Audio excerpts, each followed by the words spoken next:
Thank you for downloading the Being a Journalist podcast. My name is Sam Waddington, a journalism student at the University of Winchester. Throughout this podcast, I'll be getting an insight into the professional lives of different people in the media industry. This first edition is about journalists with different disabilities and what being a reporter is like for them. And as someone with a physical impairment, I'll also be sharing some of the obstacles I've faced as a student reporter. No matter what your circumstances, though, working in a high-pressure industry like journalism means there will be constant challenges. So much so that in the heat of the moment, any reporter can forget to press the record button for an interview, or maybe say the wrong word when presenting.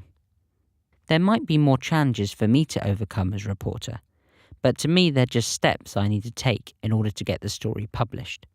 Even though being in a wheelchair, I have to check well in advance that the location I'm reporting at is fully accessible. I never consider myself as worse off compared to a non-disabled reporter. I may visit the place I'm going to report at and find I'm unable to get in, but at least I know that I won't be able to film at the location at an early stage. From past experience, I appreciate that deadlines for working on a news bulletin are the same for everyone.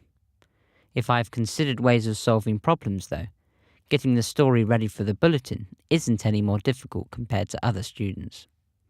It might just be a case of organising accessible transport or training an assistant on how to use camera equipment. But everyone has their own matters to think about. The current and former journalists I've been speaking to have had different approaches to life as disabled journalists because they have different approaches to life as disabled people. I know with my physical condition, for example, that there are lots of practical considerations to take in my life generally, like finding accessible accommodation in the city I'm travelling to.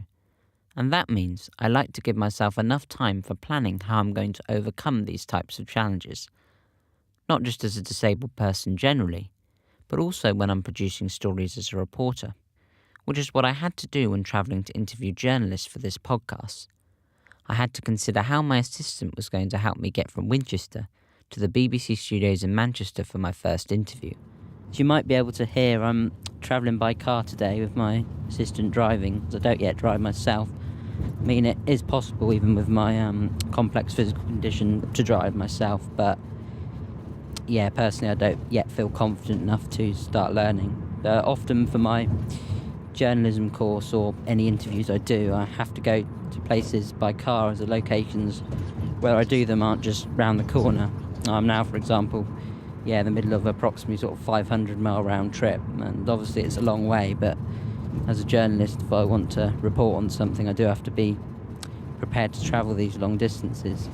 The interviewee is unlikely to come out of the way just to speak with me. I mean, I could go by train, but there's a risk I might get to the station and then I find it's a place I've never visited before, where I'm meant to be is a half an hour walk away, and before I've even got there, my powered wheelchair, which doesn't always have the best battery life, can lose its charge, and that means I might not be able to actually get to the interview. I mean, there's all sorts of other problems, like having to call someone out to fix the chair, but in a journalistic sense it would be a case of just having to rearrange the interview, which isn't always easy. So even if like this journey it's going to take over 3 hours to get to where I'm interviewing someone, I do like to travel most places by car, and when finding assistants to help me with my journalism, I do sometimes go as far as only employing them if they have a driving licence and can help me to get to where I need to be. So as a journalist with a disability, I can't just say I'm going to do an interview anywhere.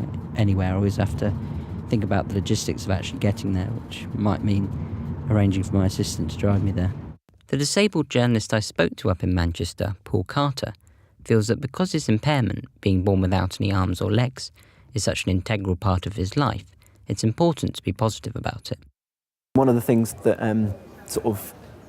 I came to realise when I sort of embraced my identity as a disabled person, if you like, is how much it does influence everything, and that you should embrace that and take pride in it. I think I don't wake up in the morning and look in the mirror and go, I'm disabled, I'm going to inspire other people today, or I'm going to be the best I can be, because it's just who I am. It's in the same way that someone doesn't get up and go, I have black hair today. It just doesn't register on the radar in that sense consciously.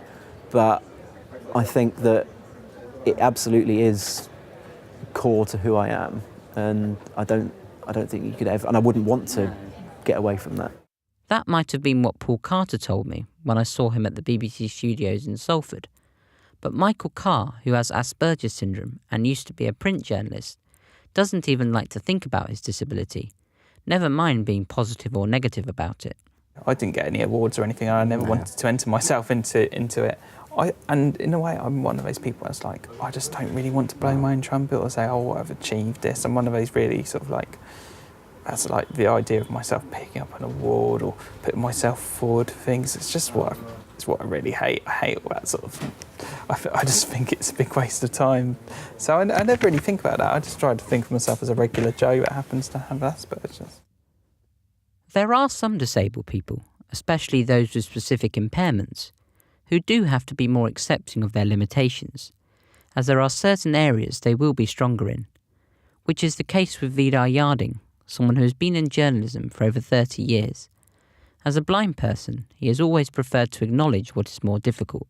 I was quite clear that I needed to be comfortable myself with what I could do and what I felt that I might have more difficulty doing, because if I wasn't comfortable with that, I wouldn't stand a chance of convincing anybody out there who might potentially give me a job that I could do it. So I think that's really, really helped me to be quite honest with myself and by implication, hopefully, with others. And I'd recommend that to anybody, actually. I think that stands you in good stead. If you know what you're really good at and equally well what perhaps you're not quite so good at, then that puts you in a very, focused way. That's some of the perspectives the journalists have on life as disabled people. But now it's time to think about the unique challenges they have faced as journalists with different impairments. As whatever views they have on being disabled people, they've all encountered issues because of their circumstances. And some, like John Pring, who you'll hear from now, are happier to make people aware of their limitations than others. Being treated the same, I would say it's not so much treated the same as long as they're aware that they might need to make adjustments, reasonable adjustments, whatever. Is that the only reason you'd want them to be aware? Yeah. Oh, to be aware. I mean, I'm quite happy for them to be aware that I'm a disabled journalist and that I've, but, I need them to if I say to them, well, I can't do this thing because, that would not be... help your condition. Yeah, it won't help my condition, or it won't, I find that very difficult and I find that distressing. For instance... So you do, in that instance, you do have to be treated a little bit differently. So. Yeah, it's making reasonable adjustments under the law. I mean, that's as much as anything else. That was John Pring, an online journalist who has to deal daily with the challenges of having depression and anxiety. Although John feels it's important to let people know so he can do his work properly, that they might have to make adjustments to suit his needs, that is not the view shared by Michael. When going to talk to him at the Winchester City Council offices, where he's been working at since last summer, he mentioned how he wasn't personally comfortable telling colleagues about his disability, even if there were a few challenges when working as a journalist, as it was something he didn't want to be defined by. It's something I didn't really share around the office, as it were. I told my news editors, but I didn't want to be treated any differently necessarily, or have other people notice it. So some people choose to make a big thing of it and say, hey, I've got Asperger's, but I just chose not to announce it to the world. And if there's some issue later down the line with a colleague, I might mention it if I have to, but I try to just get on with it as usual and try not to let it affect you. Even though John and Michael might have different approaches to being disabled journalists, neither of them get irritated about the challenges of being disabled, and that's how I feel. If I have to make access arrangements to conduct an interview, I prefer to just get on with it. Obviously, I would prefer it if all buildings I needed to visit as a journalist were made accessible, but I can't expect that everywhere will be. Even if under the Equality Act 2010, organisations have a duty to make sure their premises is accessible to disabled people, it's important to be realistic. I appreciate, for example, that making the structural changes to install a lift in an older building might not be possible. Since the development of human rights movements in the second half of last century, though, some will feel strongly about disabled people being included by society, especially since a key disability theorist, Mike Oliver, came up with the idea of a social model of disability in 1983 in his book Social Work with Disabled People. He believed that an individual is disabled because of the restrictions and barriers placed by society rather than because of their limitations, meaning someone who cannot access a public place like anyone else is being excluded by members of society because people aren't making adjustments to suit their needs. If I apply the social model of disability to pieces I've done, then not being able to do interviews at my preferred location because there isn't step-free access has been a barrier placed by society rather than my condition. Some, however, like the disabled activist Liz Crow, feel that by thinking too much about the changes society can make, we might be forgetting about the unique individual requirements a disabled person has. For her, it's not as simple as to say if society is prepared for disabled people, there won't be any barriers. And Rebecca Kelly, who I spoke to for this podcast and is the University of Winchester's Inclusive Practice and Support Coordinator, also agrees with this stance. Although one of her roles is to make sure everything is set up for students when they arrive, this doesn't mean that all of a particular individual's needs will already be catered for by the university. There will always be the need for adjustment. The social model of disability isn't all-encompassing. No matter how much we change and we make our views, the content of lectures unbiased, as equal as we make our world, there will always be the need for individual adjustments. The social model isn't an all-encompassing model that it is questionable in some respects of the fact that it can't address students, for example, who live with chronic pain. As much as we can, there will always be the need for some adjustments for some students. Personally, I would agree with the views of Rebecca Kelly and Liz Crow. As with my physical condition, there are challenges that are simply as a result of my impairment, rather than society not being prepared. When out reporting, there's nothing society can do about the fact that I don't have the strength to hold a heavy camera on a tripod. When I was doing a piece on a litter picking event last year, I had to make my own personal adjustments to how I was filming, like telling my assistant how I wanted each shot to be set up.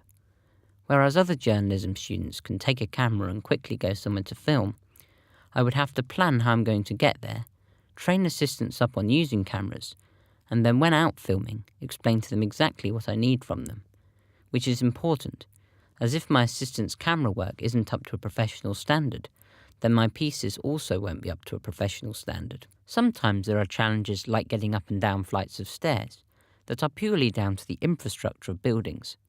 However, there are others, like the one I just spoke about, that a journalist has to prepare for themselves if they want to do a story properly.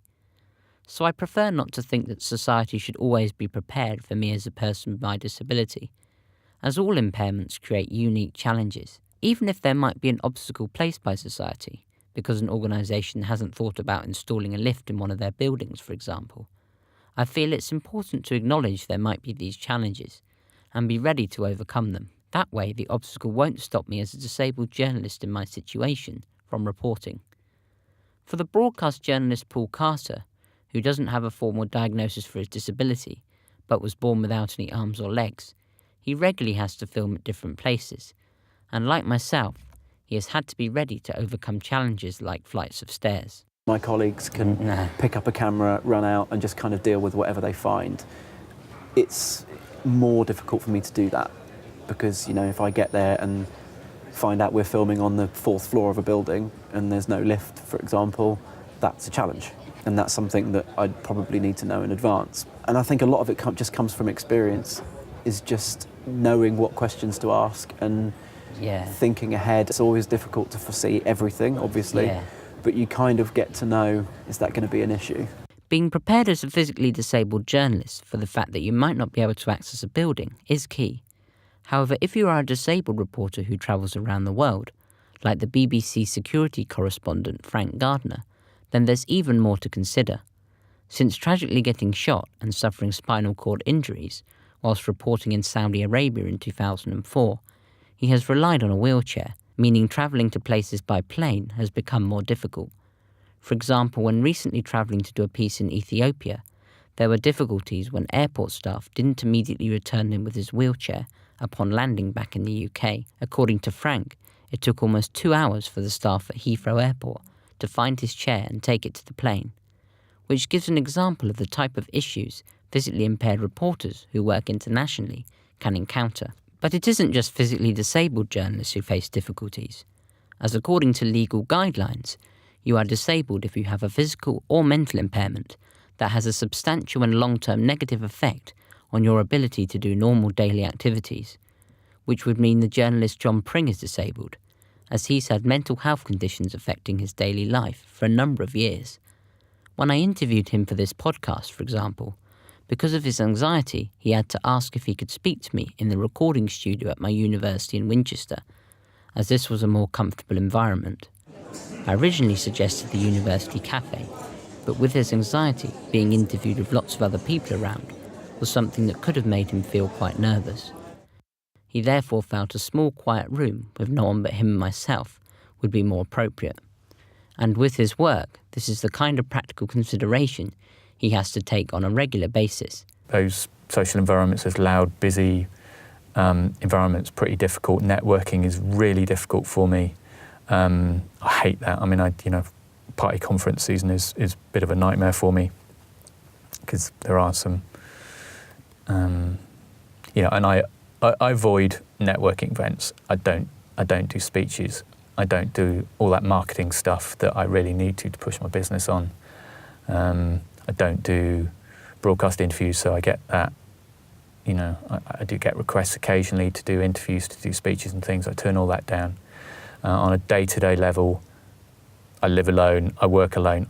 Unlike the quieter environments John chooses to work in as a journalist, when covering as part of my course football matches for the student-run website, Winchester News Online, more commonly known as WINL, I regularly had to film inside loud, crowded stadiums. If I contact the football club I'm going to be reporting at, or visit the stadium myself, to find out that there is a suitable place for me to film from as a wheelchair user, then it's always possible to produce sports pieces. Like this highlights package I put together after watching a match between Basingstoke Town and Stratford Town. The home side looked to transfer their cup mentality to league performances after 2 defeats in the league. But it did not get off to the best of starts when Stratford's Richard Gregory scored his 3rd goal in 4 games. Luckily, when I went to film this match, I found the only accessible spot that I could film the game from was the place I needed to be to get a decent camera angle. So whether it was through sheer luck that there was somewhere for me to film from, or it was done deliberately by the football club, I won't know. I was just relieved I had gone a few days earlier to check if covering the game would be possible. If I hadn't, through being a wheelchair user, had to consider access for a number of years though, travelling to a location before filming there wouldn't have been very high on the agenda. But every journalist, whether they're disabled or non-disabled, will have challenges that they have to find ways of overcoming. Maybe they struggle using technology, so have to spend more time practicing with it. Or perhaps they don't drive, so have to find other means of getting to the places they're reporting at. At the end of the day though, irrespective of the situations they have to deal with, reporters will be given the same responsibilities. So sometimes, to avoid personal difficulties becoming a barrier to their journalism, they might have to come up with strategies that can make their work easier. Vidar Yarding, however, a broadcast journalist who I spoke to for this podcast, has found some of the methods he's used to overcome the situation of being blind have come naturally. In a way, you develop other skills to compensate for the ones or the faculties that don't work. So people tell me my hearing is really good or my memory is particularly good. That may or may not be true, but if it is, then it's not something I've actively sought to encourage or to develop, but it's something that's happened because selfishly it makes life easier for me to compensate for the fact that I can't actually see. Even if, like Vidar, a disabled journalist can adapt their ways of working so they can still do their job, under the law, it isn't just down to the individual making adjustments. To adhere to the Equality Act 2010, an employer must make sure their workplace or working conditions suit the needs of any disabled person. For example, if someone's condition means they tire quicker than others and therefore cannot manage a full day at work, an employer should be able to shorten their working hours. But some of the main employers in the UK broadcasting industry, such as Channel 4 and the BBC, have their own systems in place to ensure disabled people can access the workplace like anyone else. The BBC Access Service pledges to make adjustments for disabled people both during the recruitment process and when they're offered a job, whether that be assistive equipment that needs to be installed at the workplace or support with communication for those who are deaf or hard of hearing.